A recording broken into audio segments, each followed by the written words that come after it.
sehat ya Mbak ya, tentunya Mbak ya. Alhamdulillah sehat kita di sini Amin semuanya. ya. Cuman emang Sama di juga Jakarta lagi ya. hujan nih di Jakarta, jadi kalau misalnya ada sedikit Hujan ya. kendala mohon dimaklumi nih. Oke. Ya, walaupun hujan ya Mbak di Jakarta, kalau di Manado sih Mbak cerah sih Mbak hari ini. Sama Oh, seperti indeks kita cerahnya ya. IHSG Mbak. Hah? Iya, Gimana Mbak? benar. Iya, sama seperti Iya, indeks kita ya. betul ya.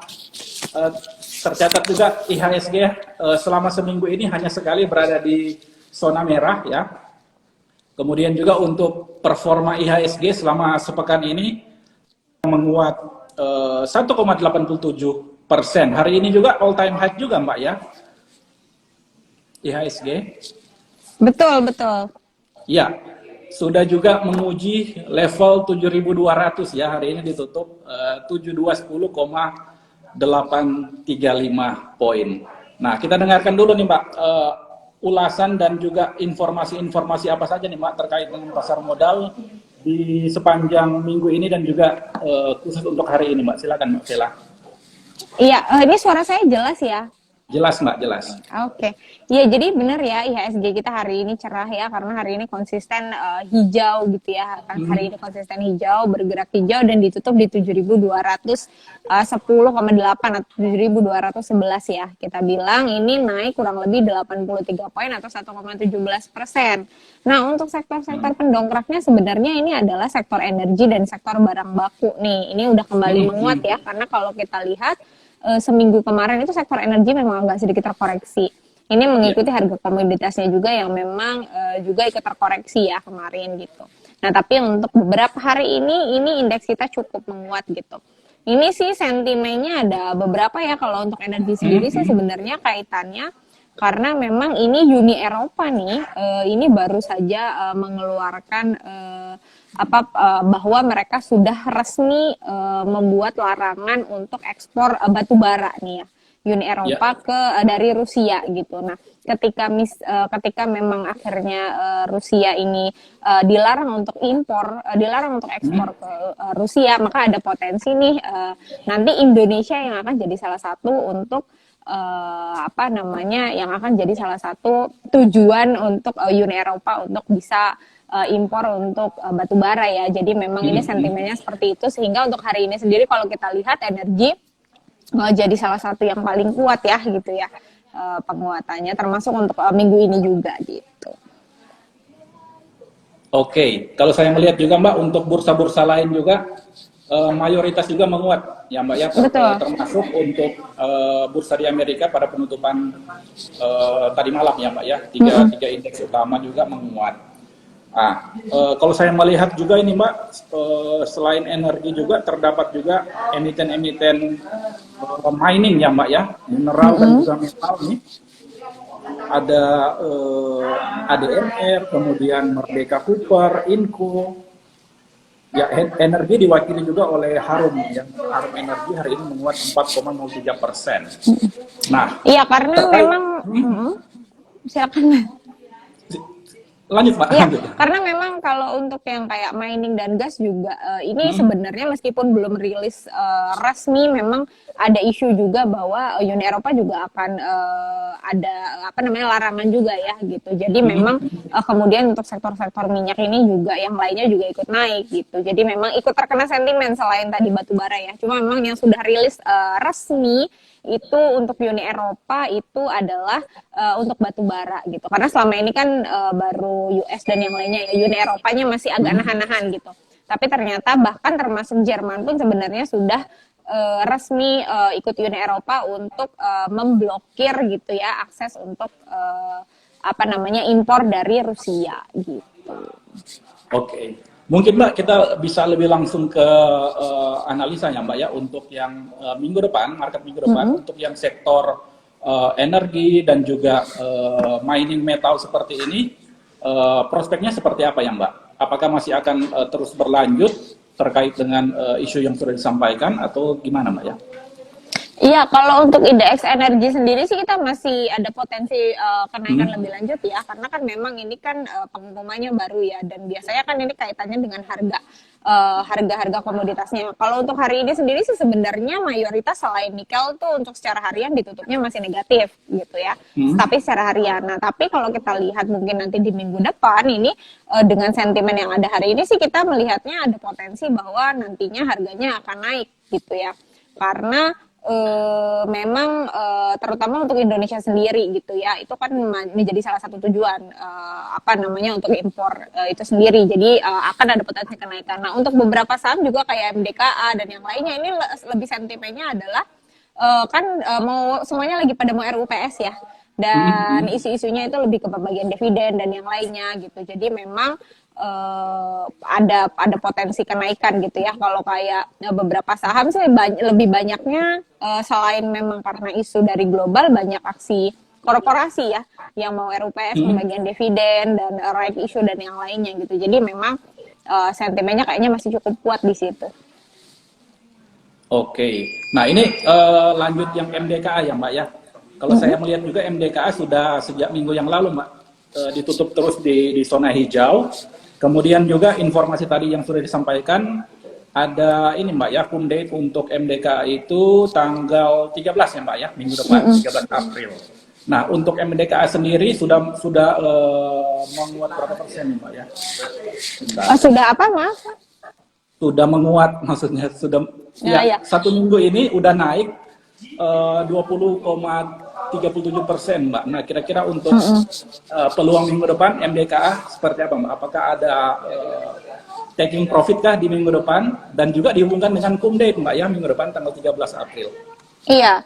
Ya, kalau kita umumkan dengan cum date tentunya ini saya pikir sih di minggu ini sebenarnya adalah puncak kenaikannya ya. Kalau saya lihat karena kan 13 April itu kalau nggak salah itu ada di hari Rabu, Senin, Selasa, Rabu gitu. Rabu ya, kurang lebih. Jadi memang masih ada potensi untuk hari Senin itu masih bisa naik gitu. Tapi jangan lupa juga karena memang kalau fenomena dividen ini biasanya karena yieldnya mereka akan menyesuaikan yield ya untuk dividen. Biasanya setelah kenaikan cukup tinggi dia akan terkoreksi gitu. Jadi kalau misalnya memang strateginya adalah untuk dividen ya nggak apa-apa gitu, tapi harus dimengerti bahwa pastikan sudah ambil di bawah gitu karena ada potensi penurunan atau koreksi yang cukup dalam gitu ya.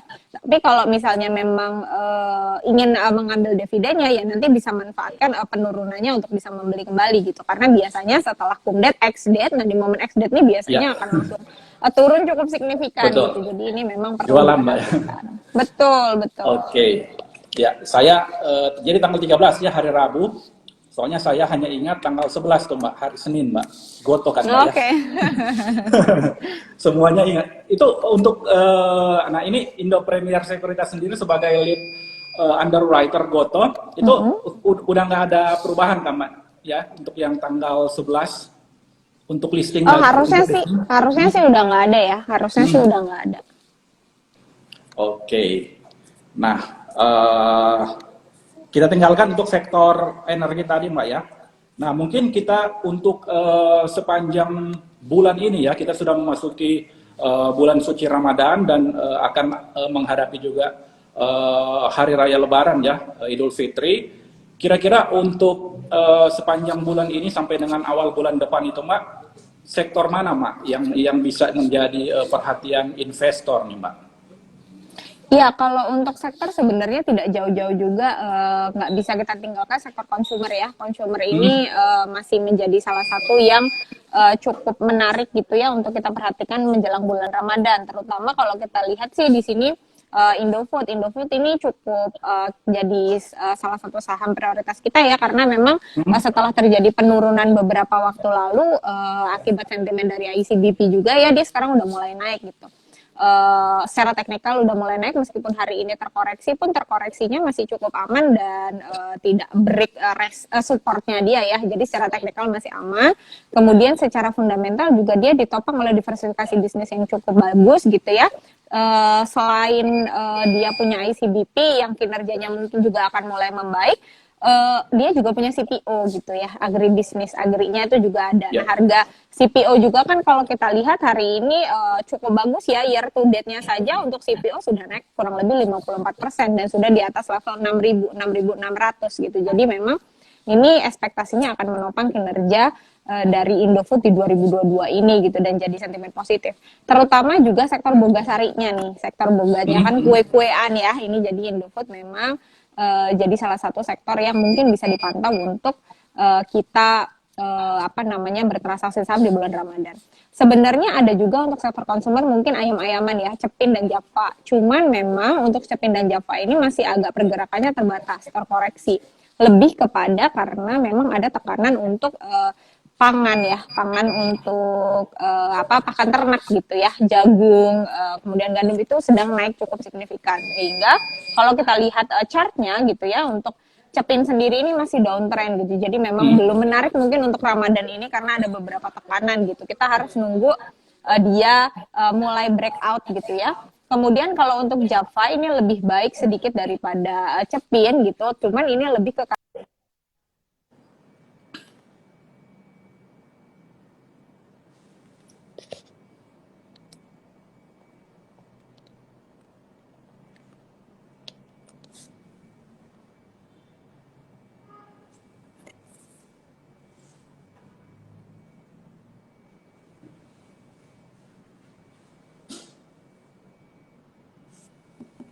Halo.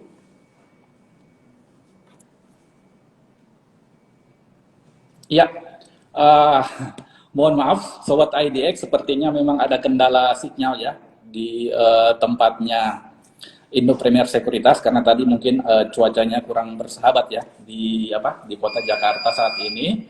Nanti kita akan coba ini lagi ya. Nah ini sudah live lagi ya iPod Manado yang walaupun akunnya ini iPod Manado, namun untuk sumbernya adalah analis ya dari Indo Premier Sekuritas Jakarta. Oke, sudah terhubung lagi dengan Mbak Vela. halo, iya halo. Ya, Sorry jaringannya tadi Mbak. iya sempat Ya. terputus. Oke, boleh Tadi lanjut Mbak. Tadi saya sampai ke ini ya, sektor consumer itu Consumer, Indofood ya. kita masih rekomendasinya gitu ya. Cuma memang untuk ICBP juga cukup oke. Cuma memang kalau kita suruh milih kita lebih prefer ke Indofood. Kemudian kalau untuk ayam-ayaman ini memang menarik, tapi memang tadi saya ringkas sedikit sempat saya bilang bahwa ada beberapa tekanan ya terkait harga pangan untuk untuk pakan ternak gitu ya. Jadi memang agak sedikit kurang menarik, untuk Cepinnya masih downtrend, dan untuk Java agak sedikit lebih baik karena memang kemarin sempat ada dividen. Tapi kalau dari saya sih mungkin kita harus agak menunggu lebih lama lagi untuk dia breakout untuk ayam-ayaman gitu. Selanjutnya mungkin yang akan sangat diuntungkan retail ya. Retail ini juga jadi salah satu yang diuntungkan, terutama ya, retail. Baru mau saya tanya tadi, Mbak. Iya, terutama retail. Retail ini apalagi kan kemarin ada relaksasi dari pemerintah untuk cuti lebaran ya. Cuti lebaran diperpanjang gitu ya, minggu kemarin kurang lebih 5 hari ya. Jadi memang agak cukup panjang gitu, dan ini retail ini dapat sentimennya banyak sekali ya, karena memang libur lebarannya panjang, kemudian kan tempat rekreasi gitu untuk di kota-kota besar itu biasanya ke mall. Selain itu yang untuk ke daerah-daerah juga ini diprediksikan untuk tahun ini ada kurang lebih 80 jutaan pemudik. Dan dari Jabodetabek sendiri kurang lebih ada 14 jutaan lebih pemudik, dan ini kan juga jadi salah satu salah satu sentimen yang bagus juga untuk retail karena mereka membeli baju untuk jadi oleh-oleh, mereka lebaran dan yang lainnya gitu ya, retail ini. Kemudian retail ini juga dapat sentimen yang bagus terutama untuk yang perusahaan retail di daerah mungkin seperti RALS, LPPF ya. Ini lebih ke karena selain lebaran, ini kan harga untuk sektor-sektor energi misalnya CPO dan sektor CPO kemudian pertambangan dan yang lainnya kan mereka lagi dapat berkah harga yang tinggi. Nah biasanya mereka tuh belanjanya kan di pusat-pusat retail seperti ini ya gitu. Jadi memang untuk retail ini kita melihatnya cukup menarik ya untuk retail seperti MAPI, LPPF dan RALS gitu. Ketika mungkin untuk sektor-sektor ini mungkin saya lihat teknikalnya satu-satu ya. Nah, untuk MAPI ini dia masih uptrend ya, meskipun ada koreksi sih saya pikir masih cukup aman gitu untuk bisa di hold untuk lebaran karena dia membuat polanya hanya koreksi terbatas saja gitu. Kemudian kalau untuk RALS ini juga kalau kita lihat memang kenaikannya sudah sangat terasa sejak awal Maret, tapi so far dia masih di zona uptrendnya. Jadi memang kalau yang mau hold nggak apa-apa, hold aja. Kalau yang mulai masuk juga saya pikir masih bisa masuk. Hari ini juga menguat cukup signifikan dengan volume yang cukup oke ya.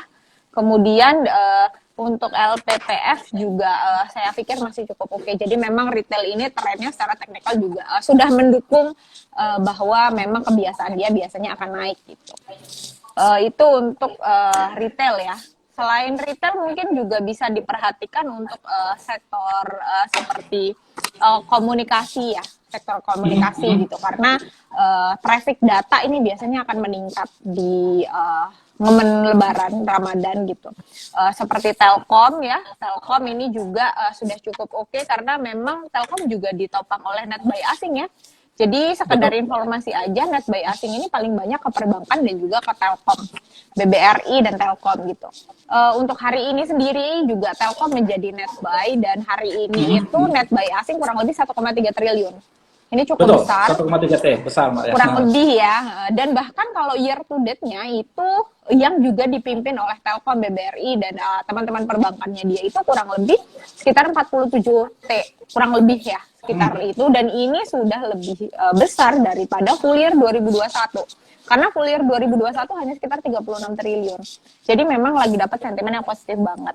Cuman sekedar catatan dari saya untuk Telkom, sebenarnya kita dari Indo Premier Sekuritas sendiri sebenarnya target harganya ada di 4.500. Ya, untuk target harga secara fundamental ya, jangka panjangnya. Dan saat ini dia closing sudah di 4.580 untuk hari ini ya. Jadi sebenarnya sudah ada di target harganya. Mungkin kalau misalnya yang udah punya ini bisa dijadikan momen hati-hati gitu ya. Jadi saat memang sudah terjadi koreksi sedikit, mungkin bisa coba take profit dulu gitu. Tapi kalau misalnya memang mau mengikuti arus teknikalnya masih bisa di hold gitu. Tapi secara fundamental saat ini sebelum rilis laporan keuangan kuartal satunya kita masih di target harganya di 4.500 gitu. Nah, selain Telkom, Excel dan Indosat juga menarik ya sebenarnya ya, cuma memang secara teknikal belum terlalu tergambar nih. Jadi daripada Excel ataupun ISAT, kalau disuruh milih mungkin saya lebih rekomendasikan Excel ya. Gitu. Itu untuk sektor apa namanya yang kaitannya dengan telekomunikasi ya, komunikasi dengan provider gitu. Kemudian mungkin ada satu lagi ya yang bisa diperhatikan, itu ada di media karena media ini kan lebih ke momen-momen prime time-nya ini bertambah ya, dari sore ke malam, sekarang juga subuh karena momen sahur ini juga mulai naik gitu. Jadi ini mungkin bisa coba dipantau ketika ada pergerakan sahamnya bisa mulai masuk. Gitu. Kurang lebih itu sih saham-saham yang menurut saya bisa diperhatikan ya. Kalau untuk ini Mbak, kayak transportasi itu Mbak, dan juga konstruksi transportasi seperti pengelola jalan Jasa tol. Marga ya. Ya, karena kan sekarang kan sudah diperbolehkan Mbak ya untuk mudik kan Mbak ya. Iya, tentu. Seperti Jasa Marga ini juga menjadi salah satu sektor yang bisa diperhatikan juga gitu. Cuman memang ini dia sedang ada di fase agak sedikit downtrend ya. Tapi mungkin rekomendasi dari saya kalau untuk Jasa Marga sih buy on weakness ya. Jadi ini buy on weakness, kenapa? Karena dia sudah ada mendekati support kuatnya dia gitu. Mungkin kalau yang memang mau masuk ke Jasa Marga sih saya lihat bisa buy on weakness di kisaran harga 3.670 di kisaran itu ya. Jadi karena lebih tadi traffic orang mudik ini akan sangat banyak sekali, apalagi di 1 minggu sebelum Lebaran ya, 1 minggu sampai 1 minggu setelah Lebaran ini trafficnya akan sangat kuat. Terus kemudian juga pelonggaran di Jakarta ini juga lumayan mendorong ya, karena kalau kita lihat sekarang kita di Jakarta udah mulai macet-macetan lagi nih gitu. Dan ini akan sangat positif sih untuk industri jalan ya, seperti Jasa Marga gitu. Oke, ini belum ada pertanyaan ya. Silakan sobat IDX kalau mau bertanya atau saham tertentu. Ini mumpung nih ada Mbak Vela nih, analis dari iPod Jakarta. Ya, mungkin kita lanjut.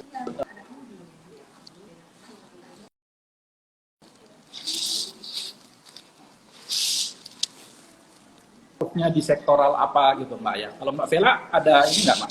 Fokusnya di sektor apa Mbak?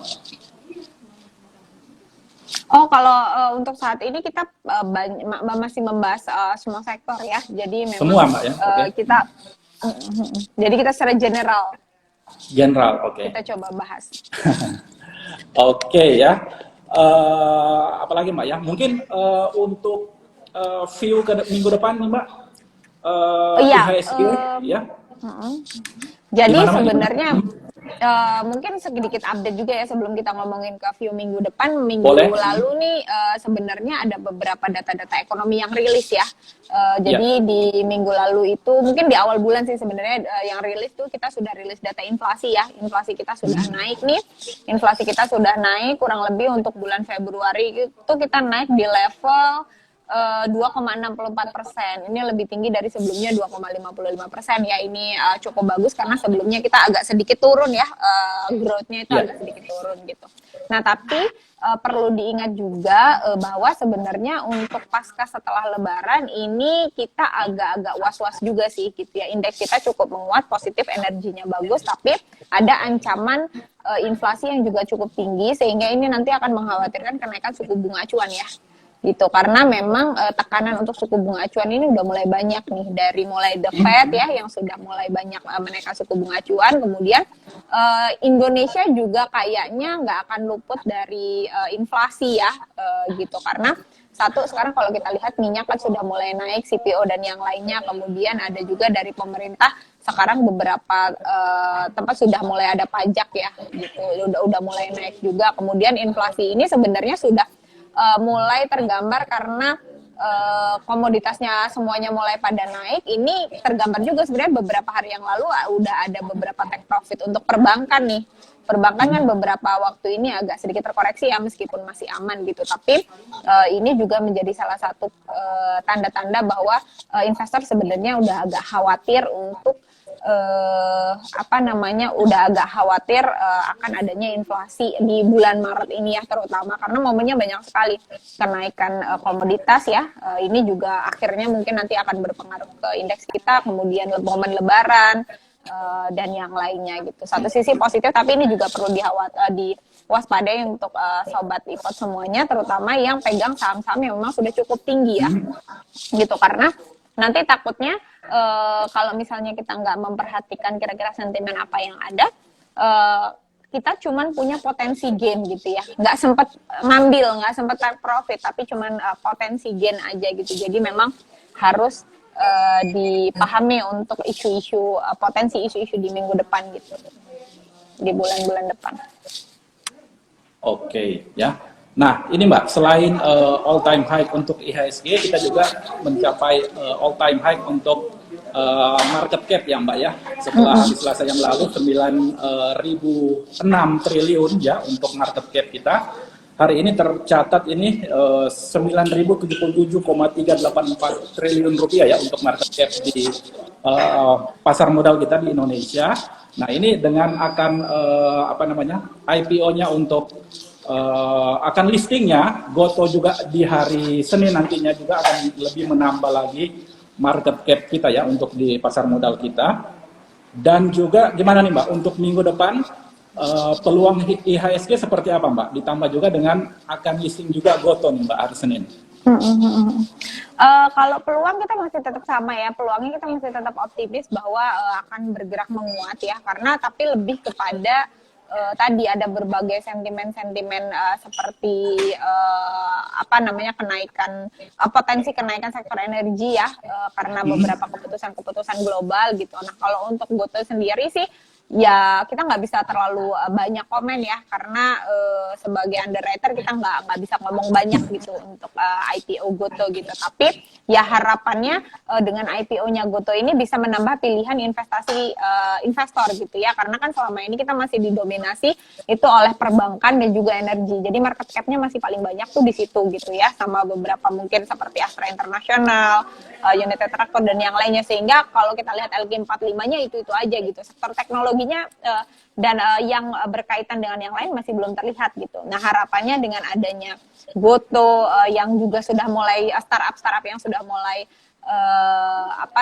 IPO ini bisa menambah pilihan kita lah, sehingga lebih luas, sehingga indeks kita juga bobotnya bervariasi, tidak hanya perbankan aja gitu ya. Karena kalau kita lihat kan sekarang ketika perbankannya misalnya BBCA naik 2%, 3% aja, ini sudah indeks kita pasti akan juga ikut naik. Begitu juga kalau misalnya bankingnya juga agak sedikit goyang ya gitu, itu pasti akan langsung naik ke indeks kita gitu. Jadi ya kita sih harapannya adalah investor kita bisa lebih banyak punya pilihan untuk berinvestasi gitu. Oke, mungkin ini udah yang paling terakhir nih Mbak. Selain yang sudah disampaikan tadi untuk beberapa saham yang sudah diulas oleh Mbak Vela, untuk minggu depan kira-kira saham apa lagi nih Mbak yang akan bisa menjadi rekomendasi dari iPod nih Mbak untuk sebagai rekomendasi investor Mbak? Iya, untuk yang minggu depan sih saya pikir masih tadi ya, masih untuk saham-saham yang kaitannya dengan Ramadan. Tadi kita bisa ada beberapa yang saya mention ya. Untuk consumer itu bisa coba perhatikan Indofood ya. Untuk consumer bisa perhatikan Indofood. Kemudian untuk tadi Jasa Marga ini juga tadi menarik ya. Kita bisa rekomendasikan untuk buy on weakness. Kemudian juga tadi kita merekomendasikan juga untuk